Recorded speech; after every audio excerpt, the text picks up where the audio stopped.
Jamuna electronics ঈদে double খুশি offer season 3, যে কোনো পণ্য কিনলেই পাচ্ছেন নিশ্চিত ঈদ উপহার।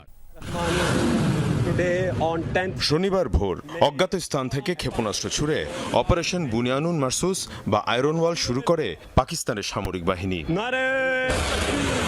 ফাতা 1, ফাতা 2 সহ বিভিন্ন ধরনের মিসাইলের পাশাপাশি মাল্টিপল রকেট সিস্টেমও ব্যবহার করে পাকিস্তানি সেনারা।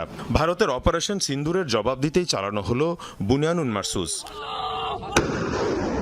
ইসলামাবাদের দাবি, ভারতের উদমপুর ও পাঠানকোটের বিমান ঘাঁটি লক্ষ্য করে ছোড়া হয়েছে মিসাইল। পাঞ্জাবে ধ্বংস করা হয়েছে ব্রহ্মস মিসাইলের একটি ভান্ডার। উদমপুরে একটি S-400 মিসাইল প্রতিরক্ষা ব্যবস্থা ধ্বংসের দাবি করেছে ইসলামাবাদ, যদিও তা অস্বীকার করেছে নয়াদিল্লি। ভারত নিয়ন্ত্রিত কাশ্মীরে পাকিস্তানি গোলার আঘাতে উচ্চপদস্থ এক সরকারি কর্মকর্তা সহ বেশ কয়েকজন নিহত হয়েছে। দেশটির অন্তত 26টি স্থানকে টার্গেট করে হামলা হয়, যার মধ্যে অন্যতম বারামুল্লা, শ্রীনগর, জম্মু, পাঠানকোট এবং জয়সলমীর।